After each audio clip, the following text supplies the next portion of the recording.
Hello all of you. Welcome to the 35th lecture of the course on analysis and modeling in chemical engineering. In this week, we have been discussing numerical methods of solving equations. We started from how can we solve set of linear and nonlinear equations, first just as in one equation, then multiple equations. In the last class, we discussed about how we can solve the ordinary differential equations, both initial value and boundary value problem. And now I want to extend the idea to partial differential equation, something that we have encountered in the week when we discussed the heat equations. So let me go back to the problem that I have discussed in that week. So we had this kind of heat equation, and then the diffusion equations can also be framed in the particular way. I already have made it dimensionless so that we can focus more on the solution scheme, right? So we have a slab, we had some center line symmetry, there is some dimensionless temperature here, that is a function of dimensionless z and dimensionless time, and this is the heat equation that we have obtained for this case. There is some initial condition and some boundary condition. The first one comes from the symmetry. The second one basically amounts to equating the conductive flux inside the slab to convective flux outside the slab. And if you want to learn more about how we got this, you can look at the lectures on heat equations. So let me begin with first discretizing this system as we have seen for ordinary differential equations. So what we do is we want to discretize the z domain, but in this case, apart from z domain, we also have a time domain. And in fact, this t cap is a function of both z and t. So therefore, I need to have a mechanism to represent both the z domain and the time domain. And essentially, we want to somehow discretize both the domains because we are doing a numerical solution. And again, the idea is to reduce this partial differential equation into a set of linear equations if possible, if not non-linear equations, but algebraic equations, so that they are easier to solve than compared to the PDE, right? So what we do here is now I define two axes, one for z, one for time, and I discretize both the axes, right? So let's say this is my z axis. So I again discretize something like z0, z1, z2, in general some zi, and then finally zn, where my delta z, if I am using a linear spacing, is something like zn minus z0 by delta z cap. And now for each of these z values, I also want to have a time value because I want to know the temperature at every particular z value and for every particular time value. So for any location in the slab, I want to look at the temperature at different time points, right? And for every time, I want to look at the temperature at different z values, right? So in order to do that, what we do is we now define a time axis that is perpendicular to this. This is my time axis, and I begin with some 0th time, my initial time. Then I have T1, T2, in general some Ti, and then finally some Tm, all T cap, all dimensionless, right? Now I can essentially form a grid of this Z and T values. I will not draw all the rows and columns, but the grid looks like something like this. And in general, if I am at a particular time point Ti, and if I am at a particular Z cap value here, then this point in the grid, this gives me the temperature for a given value of T cap and a given value of Z cap. In fact, I have defined it opposite of this, z cap first and t cap later. And then I am going to approximate the derivatives using the difference scheme, whatever I was doing for ODEs, but keeping in mind that now we have two independent variables, z and t, right. So, we have to just do it properly. So, just like I have delta z, we also have delta t cap, that is my Tm minus T naught by some m. And now let me write my expression dou t cap by dou t cap is my dou 2 t cap by dou z cap square. So, I want to approximate the left hand side and right hand side. The left hand side is in terms of time. Let me use a forward difference for this. The reason being is I know the initial condition, right. So, I can do something like what I did for the explicit Euler scheme. I can keep going up and up. I know the previous value, so I can get the new value. So, I am going to use a forward difference for this. So, in general, dou t cap, and let me call this some Tj to differentiate between this I discretization and the z discretization and time discretization, right. Let me also call this Tj just to avoid that confusion. We can arbitrarily choose any value of I and j, right. So, this is at some Tj, that is, and again also at some value of zi. So, this quantity is going to be what? This quantity is going to be the t cap at the same value of zi at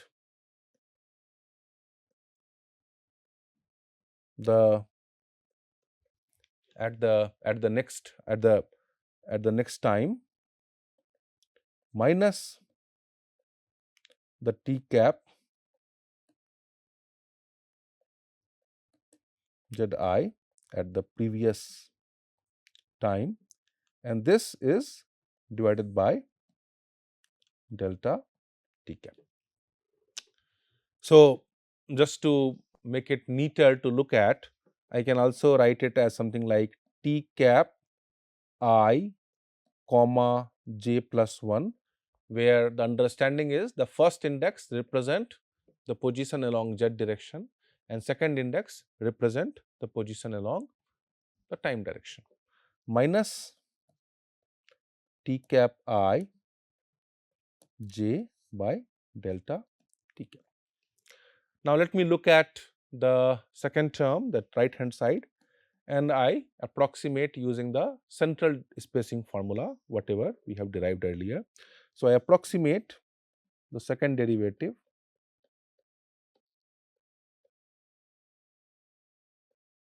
again at some value of zi and some value of tj, something like, now I am doing it in along the z axis. So, it is going to be t cap of zi plus 1 at the same time plus t cap z cap I minus 1 at the same time minus twice t cap z cap at the same point I and same time point. So, I am not changing the time, I am only changing the z value by delta z cap square. Here we had delta t, now we have delta z cap square. And now again I can write in the compact notation as t cap I plus 1 j plus t cap I minus 1 j minus twice t cap I j by delta z cap square. Now, putting it both together, the previous expression and the current expression, what do I get? I get t cap I j plus 1 minus t cap I j.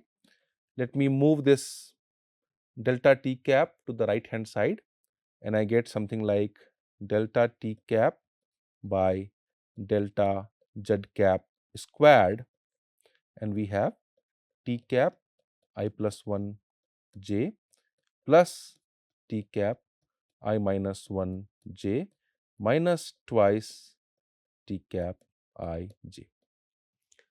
Let me call this quantity, because I can choose the delta t whatever I want, and I can choose delta z whatever I want, right? So let me call this quantity as some k. Of course, it is going to affect the accuracy of the method, so I have to choose this k appropriately. And of course, it is also going to decide the stability of the method, because we don't want the solution to diverge. So this k has to be chosen properly, right? But still I am defining as some constant k right here. So now my t cap I j plus 1 is going to be t cap I j plus k into t cap I plus 1 j plus t cap I minus 1 j minus twice t cap I j. And I can define it pretty much for all the points which are internal to the system, just like what we did for the ODEs. But now we have to worry about the initial conditions and the boundary condition, right? So in general, this equation is valid, right, for something like I equal to 1 to n minus 1, these are the internal nodes, and for j equal to something like 0 to m minus 1 or m, because we can pretty much go to the end of the loop, right, or keep it m minus 1 only, because we are stopping at j plus 1. So for m minus 1 it becomes m, right. Again, it depends on how you are indexing it in the code, right, but in general we can write it as something like, let me write m minus 1. Now what we do is we want to apply the boundary conditions. How do we apply the boundary condition? We know in this particular case that my t cap is equal to 1 everywhere to begin with, right. What is that equivalent condition in our scheme? So for t cap, for any value of I that represents different z values, but for j equal to 0, this is going to be equal to 1, and this is true for all values of I. Similarly, we have this condition. I can approximate the derivative, and we can use forward difference, because the backward difference will require the value at minus 1 that we do not have. So therefore, I can approximate dou t cap by dou z cap at z cap 0 is equal to something like t cap at 1 j, and this is for any value of time, and t cap of 0 j, this is for any arbitrary t cap, by delta z cap, and that is equal to 0. So this gives me t cap 1 j is equal to t cap 0 j. So t cap 1 j is coming from here. So in my scheme here, I will probably start from a later value of I here, right. All right. Now I have also the second condition. Here I cannot use the forward difference, because we do not know the t cap value after z cap equal to 1. So I can use a backward difference here. So I will get something like t cap n j minus t cap n minus 1 j by delta z cap, and the minus will come here, minus bi t cap at n, right. So therefore, we will incorporate these boundary conditions at the boundary and the initial condition, right? And for every other point, I will basically use whatever we have here. And again, you can see it is forming some kind of a tri-diagonal set of equation, because only the I plus 1th, I minus 1th and ith term is appearing here.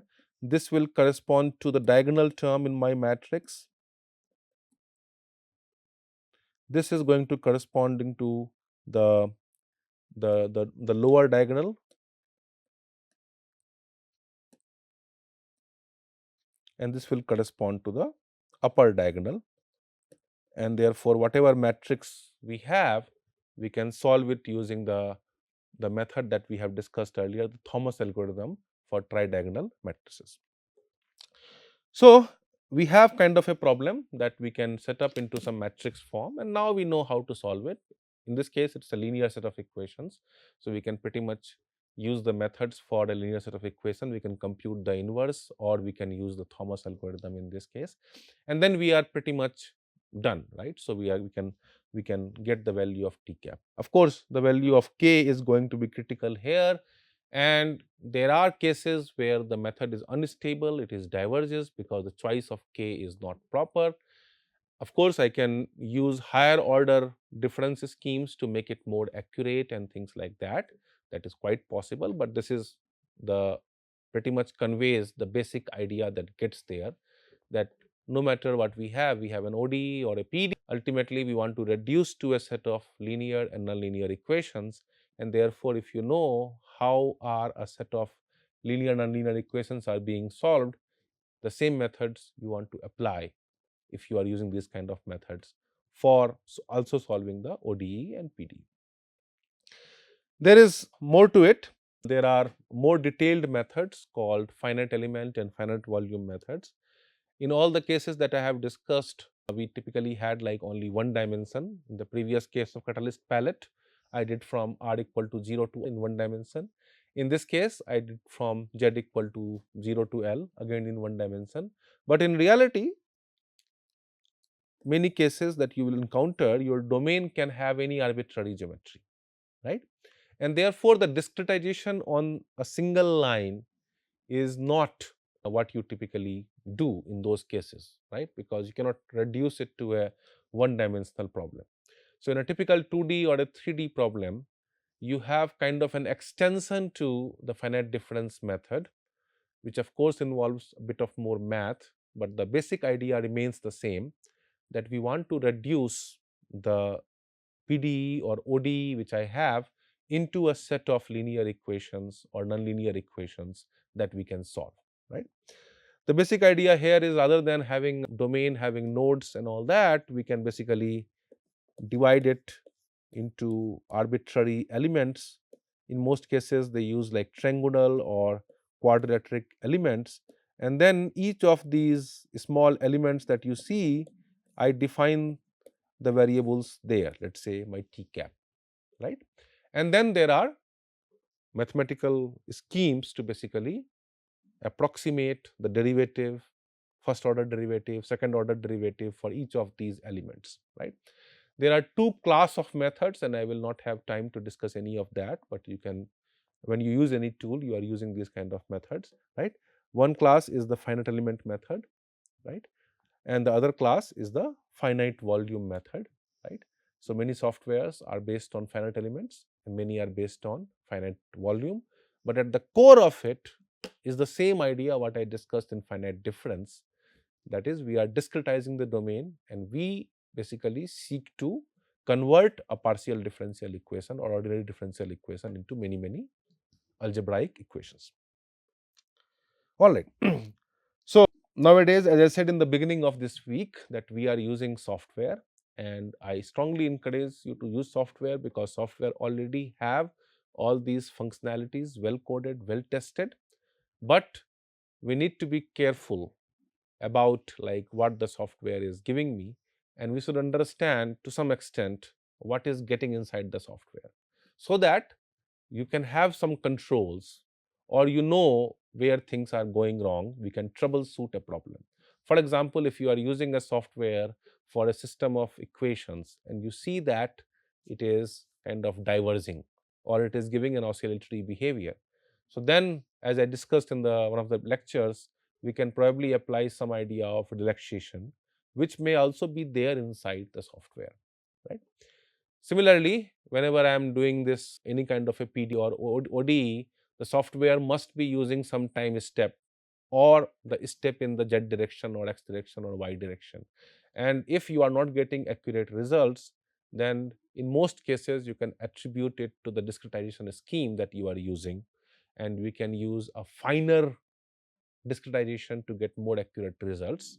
At the same time, if you make it more fine, if my grid is like very tiny, then you are going to have many equations to solve for. So there is always a compromise into how much accuracy that we can get and how much computational time we can afford to give it, right? So it's a good idea to do check the dependence of the step size, time step on the accuracy of the results that you are looking at, rather than using some prescribed method or prescribed value of the time and the step size and things like that, right? Just to make sure that you are not burning the computer power unnecessarily. At the same time, you are getting the accuracy that you want to get, right? So with that, basically, I want to close the discussion on numerical methods of solving equations. In the next week of lectures, I will start discussing the graph theory and how it is used in chemical engineering. Thank you so much.